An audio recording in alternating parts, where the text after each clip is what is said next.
अफगानिस्तान में cold war के दौरान जब अमेरिका जिहादी लोगों को यूएसएसआर से लड़ने के लिए ट्रेन कर रहा था और उन्हें हथियार दे रहा था, तब उसने अपने वाइल्डेस्ट ड्रीम में भी ये नहीं सोचा होगा कि एक दिन उनके तैयार किए गए लोग ही टेररिस्ट बनकर उनके ही देश में बर्बादी का मंजर खड़ा कर देंगे। गिरती बिल्डिंग्स, धुएं से भरा आसमान, चारों ओर तबाही और अफरा तफरी से भागते लोग, हर चेहरे पर डर का मंजर और हर दिल में टेररिज्म के खिलाफ नफरत। ये तस्वीरें किसी जंग के मैदान की नहीं है, बल्कि चमचमाते शहर न्यूयॉर्क की है, जो कि 9/11 की सुबह कुछ ऐसा दिख रहा था। 22 साल पहले 11 सितंबर को अमेरिका पर ऐसा आतंकी हमला हुआ जिसने 102 मिनट में अमेरिका और दुनिया के लिए बहुत कुछ बदल दिया। 3000 लोग एक झटके में खत्म हो गए, 6000 से ज्यादा घायल हो गए और यह अटैक एक ऐसा जख्म छोड़ गया जिसने अमेरिका को अंदर तक झकझोर दिया। इसके बाद दुनिया में आतंक के खिलाफ अमेरिका ने एक ऐसी जंग छेड़ दी जो सालों साल चली और इसी जंग की आड़ में अफगानिस्तान और इराक जैसे देश भी बर्बाद हो गए। तो आखिर क्या था 9/11 अटैक? इतने बड़े सुपर पावर अमेरिका पर ये 9/11 अटैक क्यों हुआ था? आखिर इस हमले को कैसे अंजाम दिया गया और कौन इस हमले का असल जिम्मेदार था? अमेरिका में 11 सितंबर 2001 के दिन की शुरुआत एक आम दिन जैसी ही हुई। सुबह का वक्त था, लोग काम पर जा रहे थे, शहर में चहल पहल थी। President George W Bush Florida के एक स्कूल में प्रोग्राम में पहुंचे हुए थे। लेकिन अजीब घटनाओं का सिलसिला तब शुरू हुआ जब करीब 8:46 AM पर अमेरिकन एयरलाइंस का एक प्लेन वर्ल्ड ट्रेड सेंटर के नॉर्थ टावर में क्रैश कर गया। ये प्लेन अमेरिकन एयरलाइंस फ्लाइट 11 था, जिसने सुबह 8 बजे लोगन इंटरनेशनल एयरपोर्ट बॉस्टन से लॉस एंजलिस के लिए फ्लाइट भरी थी। लेकिन फ्लाइट टेक ऑफ के 15 मिनट बाद ही 5 हाईजैकर्स ने प्लेन को हाईजैक कर लिया, जो नॉर्मल पैसेंजर के भेष में प्लेन में बैठे थे। इन 5 हाईजैकर्स में से एक था मोहम्मद अट्टा, जो पायलट की तरह ट्रेन था। इजिप्ट की नागरिकता रखने वाला यह आतंकी 33 साल का था और अपने साथियों के साथ प्लेन के कॉकपिट में घुसकर इसने पायलट को पायलट से प्लेन का कंट्रोल ले लिया था। आगे इसने प्लेन को वर्ल्ड ट्रेड सेंटर की तरफ घुमा दिया और लोगों की आंखों के सामने प्लेन को वर्ल्ड ट्रेड सेंटर से टकरा दिया। नॉर्थ टावर में भयानक आग लग गई, चारों तरफ भयंकर स्मोक फैल गया। इस दौरान अमेरिका के president George Bush elementary school की क्लास में स्टूडेंट से बातचीत शुरू करने वाले थे, लेकिन तभी व्हाइट हाउस के chief staff Andrew Hill Card ने जॉर्ज बुश को आकर बताया कि एक छोटा इंजन प्रॉप प्लेन अभी वर्ल्ड ट्रेड सेंटर के नॉर्थ टावर से टकरा गया है। बुश इस खबर को सुनकर भी चुपचाप बच्चों के साथ बैठे रहे, क्योंकि उन्हें लगा कि एक एक्सीडेंट है और शायद पायलट को हार्ट अटैक आ गया होगा। इसीलिए प्रेसिडेंट ने क्लास को कंटिन्यू रखा। उधर वर्ल्ड ट्रेड सेंटर के नॉर्थ टावर में इवैक्यूएशन ऑपरेशन अभी चल ही रहा था कि 17 मिनट बाद एक और एयरप्लेन पूरी तेजी से वर्ल्ड ट्रेड सेंटर के साउथ टावर से टकरा गया। ये प्लेन यूनाइटेड एयरलाइंस फ्लाइट 175 था, जिसने सुबह 8:14 पर टेक ऑफ किया था। लेकिन टेक ऑफ के 28 मिनट बाद ही इसे 5 हाईजैकर्स द्वारा हाईजैक कर लिया गया था। फिर से इन हाईजैकर्स ने पायलट और को पायलट को मार डाला और एयरप्लेन का कंट्रोल लेकर उसे वर्ल्ड ट्रेड सेंटर के साउथ टावर में क्रैश कर दिया। इस दूसरे क्रैश की जानकारी एंड्रू हिल कार्ड ने जल्द ही प्रेसिडेंट जॉर्ज बुश को दी, जो उस वक्त भी क्लास में स्टूडेंट्स के साथ रीडिंग एक्सरसाइज कर रहे थे। एंड्रू ने धीरे से प्रेसिडेंट के कान में फुसफुसाया कि a second plane hit the second tower, America is under attack. लेकिन प्रेसिडेंट शांत रहे। लगभग 5 से 7 मिनट तक वो क्लास में ही बैठे रहे और रीडिंग एक्सरसाइज को कंटिन्यू रखा। दूसरी तरफ इन्हीं 7 मिनट्स में अमेरिका के लिए बहुत कुछ बदल गया। लोग अभी पहले ही क्रैश से नहीं उभरे थे कि दूसरे क्रैश से लोगों में हड़कंप मच गया। कई लोग मारे गए, लोगों में डर और अफरा तफरी का माहौल फैल गया। इन 7 मिनट में पूरी दुनिया को पता चल गया कि अमेरिका की सबसे ऊंची बिल्डिंग वर्ल्ड ट्रेड सेंटर में 2 प्लेन क्रैश हो चुके हैं। इसी बीच एक और बड़ी खबर आ गई कि 2 और एयरप्लेन को हाईजैक किया जा चुका है। एक थी अमेरिकन एयरलाइंस की फ्लाइट 77 और दूसरी यूनाइटेड एयरलाइंस की फ्लाइट 93। फ्लाइट 77 ने वॉशिंगटन के ड्यूल्स इंटरनेशनल एयरपोर्ट से लॉस एंजलिस के लिए उड़ान भरी थी, लेकिन 8:54 AM पर ही इस प्लेन ने अपना रास्ता बदल लिया। इसमें भी 5 हाईजैकर्स मौजूद थे, जो टेक ऑफ के लगभग 31 मिनट बाद जबरदस्ती कॉकपिट में घुस गए थे।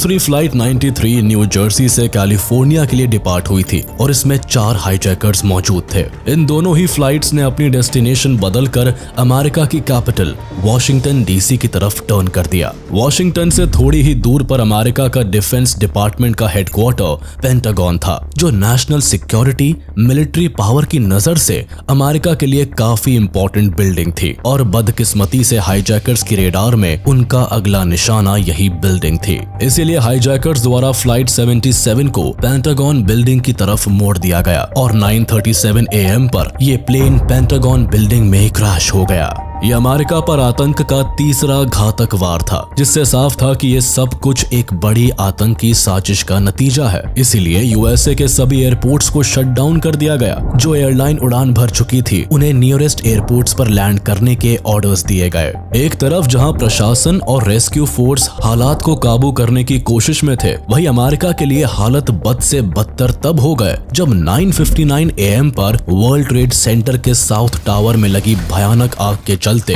पूरी की पूरी बिल्डिंग कोलैप्स कर गई। अमेरिका के लोग इस पूरी तबाही को अपने सामने घटता हुआ देख रहे थे। चारों तरफ अफरा तफरी, मौत और धुएं का बादल छाया था। कई लोग मारे जा चुके थे। पैसेंजर्स को इस बात की भनक लग गई थी कि वो अंडर अटैक है और कई फिर उन्होंने फाइट बैक करना शुरू कर दिया। सभी को लग रहा था कि इस प्लेन को फिर से अमेरिका के किसी आइकॉनिक बिल्डिंग पर क्रैश कर दिया जाएगा, जिसे रोकने के लिए कई सारे पैसेंजर्स ने हाईजैकर्स के साथ फाइट करनी शुरू कर दी।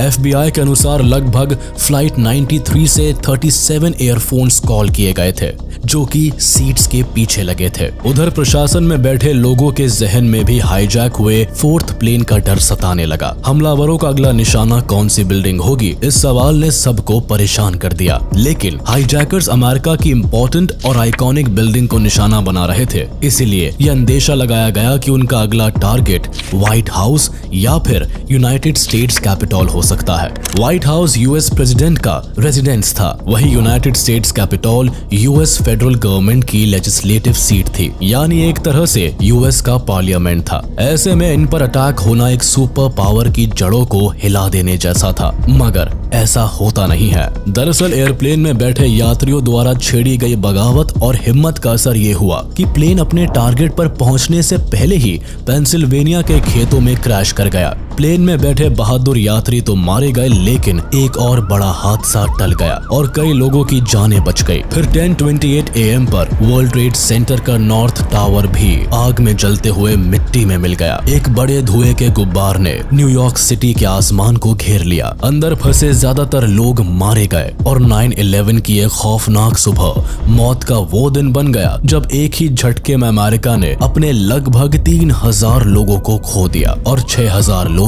इंजर्ड हो गए। अमेरिका की मिट्टी में यह आज तक का सबसे डेडलीस्ट आतंकी अटैक बन गया था, जो उसकी इंटेलिजेंस एजेंसी के लिए एक बड़ा फेलियर भी साबित हुआ। अपने आप को सुपर पावर कहने वाला अमेरिका भी कहीं न कहीं कट्टर इस्लामी जिहाद की लपटों से खुद को नहीं बचा पाया और ओसामा बिन लादेन अपने मंसूबों में सफल हो गया। अमेरिका में दहशत का माहौल इतना ज्यादा बन चुका था कि प्रेसिडेंट को एयर बाउंड होने पर मजबूर होना पड़ा। सभी के मन में था कि कहीं अगला निशाना व्हाइट हाउस ना बन जाए, तो इसी वजह से प्रेसिडेंट और प्रेसिडेंट ऑफिशियल्स लगभग सभी 8 घंटों के लिए फ्लाइट्स में थे। इन्हें लग रहा था कि अमेरिका में इतनी अनसर्टेनिटी हो गई थी कि हवा ही एकमात्र सुरक्षित जगह थी। 9/11 सुपर पावर अमेरिका को झकझोर देने वाली वो आतंकी घटना थी जिसके बीज कई साल पहले ही कोल्ड वॉर में बोए जा चुके थे। इस कहानी की शुरुआत 1979 से अफगानिस्तान से हुई थी, जहां अमेरिका ने यूएसएसआर को अफगानिस्तान से हटाने के लिए मुजाहिदीन फाइटर्स को सपोर्ट करना शुरू कर दिया और एक ऐसे टेररिस्ट ग्रुप को जन्म दे दिया जो अमेरिका के लिए ही सबसे बड़ा सरदर्द बनने वाला था। अफगानिस्तान का इतिहास हमेशा से ही खूनी रहा है।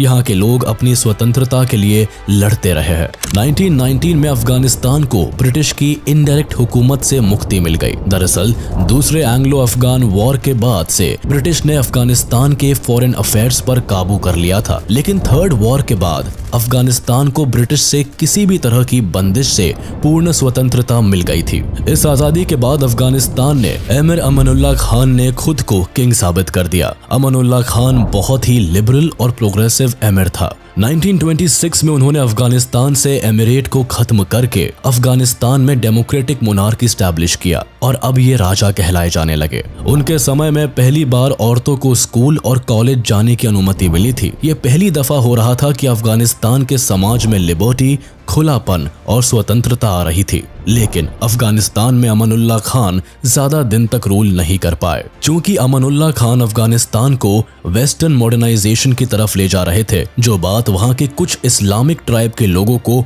बिल्कुल भी पसंद नहीं आ रही थी। खासकर औरतों का लिबरलाइजेशन वहां के लोगों को बिल्कुल नागवार हो रहा था। इसी दौरान 1928 में अमानुल्लाह खान यूरोप के टूर पर गए थे, जिसका फायदा उठाकर हबीबुल्लाह कालाकानी नाम के एक कट्टर लीडर ने रॉयल आर्मी के एब्सेंस का फायदा उठाकर कूप कर दिया और इसके साथ ही एमिर अमानुल्लाह खान को अरेस्ट करके एग्जाइल में भेज दिया गया। 1933 में जाहिर शाह अफगानिस्तान के राजा बनते हैं और अगले 40 सालों तक अफगानिस्तान के राजा बने रहते हैं।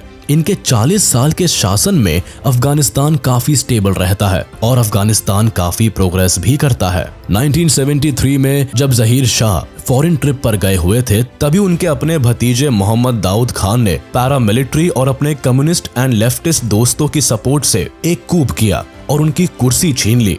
इसके बाद जाहिर शाह को देश छोड़कर भागना पड़ा। यहीं से अफगानिस्तान में एक एरा शिफ्ट हुआ। दाऊद खान एक कम्युनिस्ट विचारधारा वाले व्यक्ति थे, जिनकी यूएसएसआर के साथ काफी अच्छे संबंध थे। दाऊद खान लंबे समय तक अफगानिस्तान के मिलिट्री हेड भी रहे थे और इनके समय से ही अफगानी सैनिकों को यूएसएसआर ट्रेनिंग देता आ रहा था। इसके अलावा यूएसएसआर ने साउथ एशिया में अपनी पहुंच बैठाने के लिए अफगानिस्तान में अच्छा खासा इन्वेस्टमेंट भी कर रखा था। अब जब दाऊद खान की सरकार आई, तब यूएसएसआर ने खुलकर इनका समर्थन किया। इसके साथ ही दाऊद खान ने रिपब्लिक ऑफ अफगानिस्तान की स्थापना कर दी और खुद अफगानिस्तान के प्रेसिडेंट बन गए।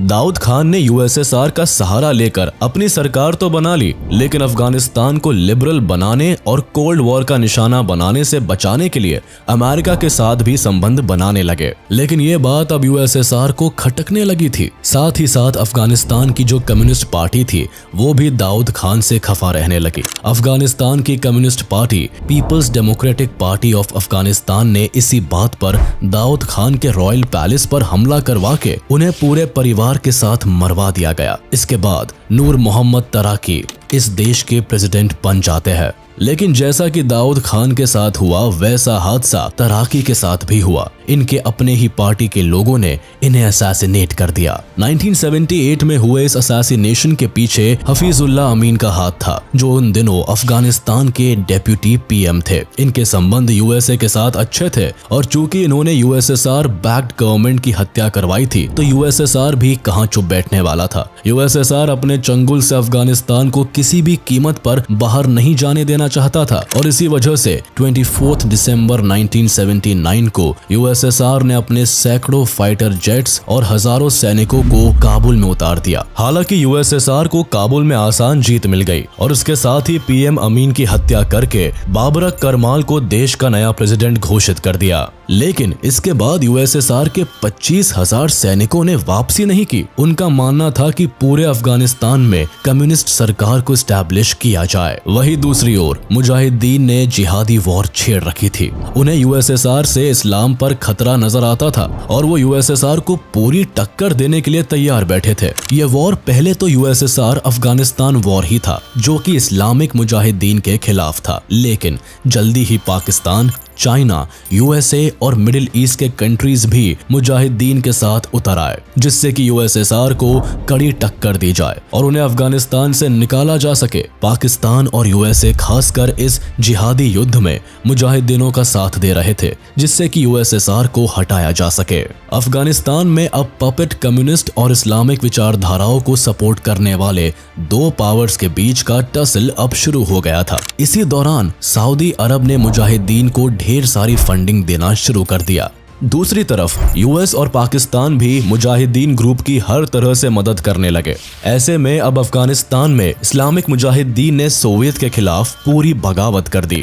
वही कोल्ड वॉर के चलते अमेरिका हमेशा से ही साउथ एशिया से सोवियत यूनियन के इन्फ्लुएंस को कम करना चाहता था, और वही दूसरी तरफ वियतनाम और कोरिया वॉर्स में सोवियत के कारण अमेरिका को काफी क्षति पहुंची थी। ऐसे में अमेरिका एक ऐसी अपॉर्चुनिटी की तलाश में था जहां वो भी यूएसएसआर को सबक सिखा सके, जिसका मौका अमेरिका को सोवियत अफगान वॉर में मिल गया। ऐसे में अमेरिका अफगानिस्तान में रिलीजन के नाम पर हो रहे बगावत को सपोर्ट करने लगा। अमेरिका ने न केवल अफगान फाइटर्स को पाकिस्तान जैसे पड़ोसी देश में रेफ्यूजी बनने के लिए इन्फ्लुएंस किया, बल्कि सोवियत अफगान वॉर को इस्लाम की लड़ाई की तरह प्रमोट किया। सभी इस्लामी देशों से अमेरिका ने इस्लामी लड़कों को अफगानिस्तान की सो कॉल्ड होली वॉर को ज्वाइन करने के लिए उकसाने लगा और उन्हें भारी मात्रा में हथियार, पैसा और इंटेलिजेंस सपोर्ट देना शुरू कर दिया। और बस यही से जिहादी मूवमेंट की शुरुआत हुई, जिसने अफगानिस्तान में इंस्टेबिलिटी ला दी। इसी दौरान सऊदी अरब, जो कि इस्लाम को प्रमोट करने के इस्लामिक देशों में फंडिंग कर रहा था, उसे डर पैदा हो गया कि यूएसएसआर का इन्फ्लुएंस बाकी अरब कंट्रीज में फैला तो इससे इस्लाम धर्म पर बहुत बड़ा खतरा आ जाएगा। इसीलिए सऊदी अरब जैसे कई मिडिल ईस्ट देशों से इस्लामी लड़कों ने मुजाहिदीन मिलिटेंट को ज्वाइन किया और रिच इस्लामिक फैमिलीज ने इन मिलिटेंट्स को फंड करना शुरू कर दिया। इन्हीं में से एक था ओसामा बिन लादेन, जिसकी एक ही तमन्ना थी कि पूरे इस्लामिक देशों में सरिया का कानून लागू हो जाए और इस्लामिक देशों के बीच के मामलों को आपस में ही कुरान के लॉ के थ्रू सॉल्व किया जाए। इसमें किसी और का इंटरफेरेंस ना हो, भले ही वो सुपर पावर अमेरिका ही क्यों ना हो।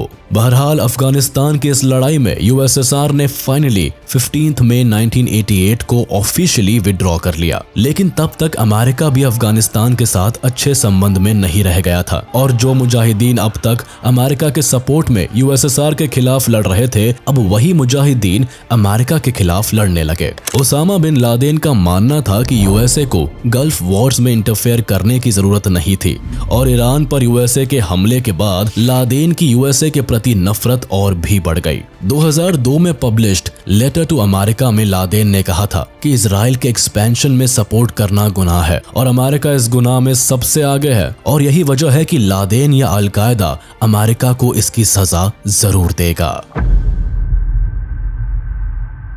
ओसामा बिन लादेन अपनी कट्टरपंथी इस्लामी सोच के चलते मुजाहिदीन मिलिटेंट को फुल सपोर्ट करने के लिए पाकिस्तान के पेशावर में आया था। इसी के लिए ओसामा बिन लादेन ने अल-कायदा ऑर्गेनाइजेशन को भी बनाया, जिसका मकसद ग्लोबल इस्लामिस्ट रेवोल्यूशन लाना और जिहाद को जारी रखना था। हालांकि पहले इनका टारगेट सोवियत यूनियन और कम्युनिस्ट सरकार को अफगानिस्तान से खदेड़ना था, लेकिन 1989 में जब शर्मनाक हार के साथ सोवियत यूनियन ने अफगानिस्तान से एग्जिट किया, तब ओसामा बिन लादेन का ध्यान इराक की तरफ शिफ्ट हो गया। 1991 में अमेरिका ने जब इराक पर हमला किया तो ओसामा बिन लादेन ने इसे इस्लाम धर्म पर एक चोट की तरह लिया। ऐसा इसलिए भी हुआ क्योंकि बिन लादेन को अमेरिका का मुस्लिम देशों में बढ़ता प्रेजेंस एंड इन्फ्लुएंस पसंद नहीं आ रहा था। खास तौर पर वह कुवैत, इराक और सोमालिया जैसे मुस्लिम देशों में अमेरिकन इंपीरियलिज्म और अमेरिकन इंटरवेंशन को बढ़ता देख रहा था। ऊपर से अमेरिका का इजराइल को सपोर्ट करना भी उसकी नजर में इस्लाम के प्रति हेट्रेड का सबूत था। ऐसे में Osama bin Laden anti America हो गए। पहले तक जो लादेन अमेरिका के साथ मिलकर सोवियत यूनियन के खिलाफ लड़ रहा था, अब उसने यूएस के खिलाफ ही अपना रुख कर लिया। अब तक कट्टर इस्लामिस्ट ग्रुप तालिबान ने अफगानिस्तान में अपनी सरकार बना ली थी, इसीलिए ओसामा बिन लादेन अफगानिस्तान आ गया और इसी देश को अल-कायदा का बेस बनाकर उसने 1996 में अमेरिका के खिलाफ सऊदी अरेबिया में अपने आर्मी को हटाने के लिए फतवा जारी किया। अमेरिका गल्फ वॉर से ही सऊदी अरेबिया में अपने मिलिट्री बेसिस को ऑपरेट कर रहे थे। ऐसा ही फतवा बिन लादेन ने अमेरिका के खिलाफ 1998 में भी जारी किया और इसी के तहत अमेरिका से बदला लेने के लिए 7 अगस्त 1998 में बिन लादेन ने ईस्ट अफ्रीका में मौजूद यूएस एम्बेसी पर भी बम गिरवाया, जिसमें 200 से ज्यादा लोग मारे गए। इस दौरान नायरोबी, केन्या और दार एस सलाम, तंजानिया में बम गिराए गए थे। यही से ओसामा बिन लादेन को अमेरिका में तबाही करने की ऐसी मोटिवेशन मिली कि अफगानिस्तान में बैठे बैठे इस आतंकी ने अमेरिका के इतिहास के सबसे काले दिन 9/11 की प्लानिंग कर डाली। इस अटैक का इमीडिएट इफेक्ट ये हुआ कि इस पूरे हमले ने अमेरिका को एकजुट कर दिया। एक तरफ जोरों शोरों से मिलकर लोगों ने रेस्क्यू ऑपरेशन को अंजाम दिया और लोगों की जानें बचाई। वही रात को 8:30 बजे US president George W Bush ने देश को एड्रेस करते हुए ये साफ कर दिया कि इस हमले को अंजाम देने वाले आतंकवादियों और उन्हें आश्रय देने वालों के बीच कोई अंतर नहीं किया जाएगा। We will make no distinction between the terrorists who committed these acts and those who harbored them. इस अटैक ने न केवल कॉमन अमेरिकन की जिंदगी को तबाह किया बल्कि लोगों को जस्टिस और गुस्से की भावना से भी भर दिया।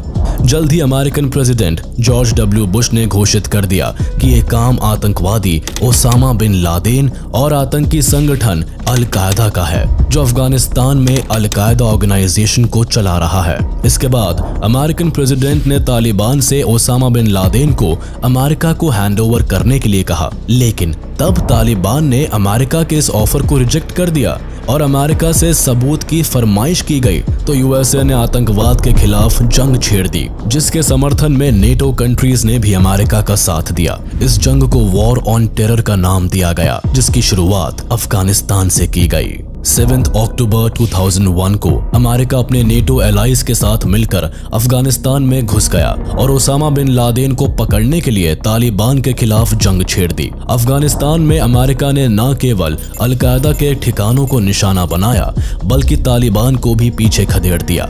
यहाँ अमेरिका को अपनी इन्वेस्टिगेशन में कई ऐसी वीडियो टेप्स भी मिले जिससे ये साफ हो गया कि 9/11 के हमले को ओसामा बिन लादेन ने ही अंजाम दिया था। FBI ने भी अपनी इन्वेस्टिगेशन में पाया कि जिन 19 मिलिटेंट्स ने प्लेन को हाईजैक किया था उन्हें ट्रेनिंग खुद ओसामा बिन लादेन और अल-कायदा ने दी थी और फिर धीरे धीरे उन्हें छोटे छोटे ग्रुप्स में अमेरिका भेजा गया था। इनमें से कुछ ने अमेरिका में ही प्लेन उड़ाने की ट्रेनिंग भी ली थी और ये सभी टेररिस्ट वैलिड डॉक्यूमेंटेशन के साथ अमेरिका में रह रहे थे। फिर 26 अक्टूबर को अमेरिकन कांग्रेस ने एक पेट्रियट एक्ट पास किया जिसका मकसद 9/11 के आतंकवादियों को पकड़ना था। यह एक्ट सरकार को भरपूर पावर देता था कि वह किसी पर भी टेररिज्म सस्पिशन होने पर उस पर स्पाई कर सकता है। इस लॉ को अमेरिका में टेररिज्म को रोकने के लिए फुल सपोर्ट से पास किया गया। उधर अफगानिस्तान में ओसामा बिन लादेन को ढूंढने और अल-कायदा के नेटवर्क को बर्बाद करने के लिए अमेरिका ने पानी की तरह पैसा बहाया, साथ ही एक बड़ी आर्मी और बेस्ट मिलिट्री को भी यूज किया। हालांकि अमेरिका की ताकत के सामने अल-कायदा को अंडरग्राउंड होना पड़ा और अमेरिका के मिलिट्री ने कई आतंकवादियों को मार गिराया, लेकिन फिर भी कई सालों तक ओसामा बिन लादेन अमेरिका की पहुंच से बाहर ही रहा। इस बीच अल-कायदा और कई आतंकवादियों से लिंक की संभावना पर अमेरिका ने अपने मिलिट्री ऑपरेशन को इराक में भी शुरू कर दिया और वहां भी कई सालों तक जंग को जारी रखा।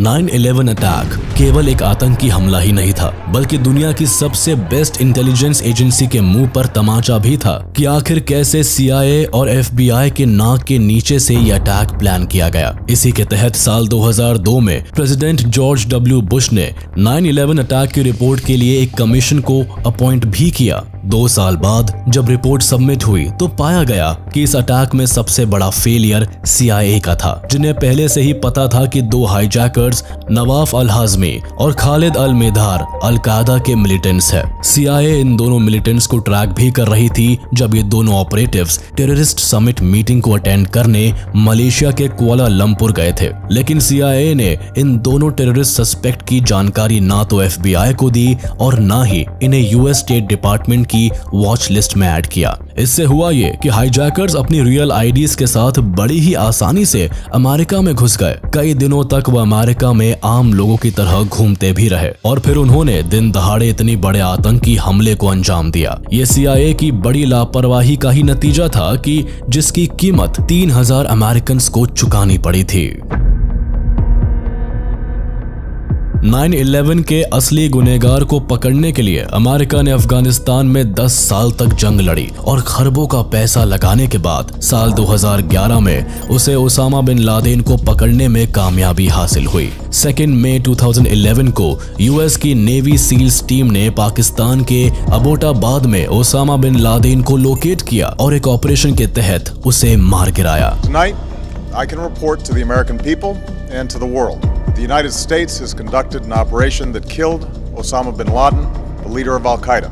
इतने बड़े आतंकवादी की मौत टेररिज्म के खिलाफ अमेरिका की एक बड़ी जीत तो बन गई, लेकिन 9/11 का कॉमन अमेरिकन सिटीजन्स पर जो असर हुआ वो लॉन्ग लास्टिंग रहा। ओसामा बिन लादेन का यूएसए में 9/11 करवाने का मेन कारण अमेरिका का मिडिल ईस्ट में बढ़ता इंटरफेरेंस और इन्फ्लुएंस था। इसके अलावा लादेन मुस्लिम्स पर हो रहे अत्याचार के लिए टेररिज्म का सहारा ले रहा था। लेकिन 9/11 के बाद ये दोनों चीजें और भी ज्यादा देखने को मिली। यूएसए ने न केवल अफगानिस्तान को इन्वेड किया बल्कि इराक में भी मिलिट्री ऑपरेशंस कंडक्ट करवाए। इसके अलावा वेस्टर्न कंट्रीज खासकर अमेरिका में इस्लामोफोबिया का राइज हुआ। मिडिल ईस्ट के टेररिस्ट के किए धरे का खामियाजा मुस्लिम सिटीजन्स और साउथ एशियंस को भुगतना पड़ा, जिनके खिलाफ अमेरिका में क्राइम्स और डिस्क्रिमिनेशन तेजी से बढ़ने लगा। अमेरिका में रह रहे मुस्लिम्स के साथ न केवल भेदभाव हुआ बल्कि कई जगह पर इन पर कार्रवाई भी हो गई। यहाँ तक कि अमेरिका में रह रहे इंडियन सिख को भी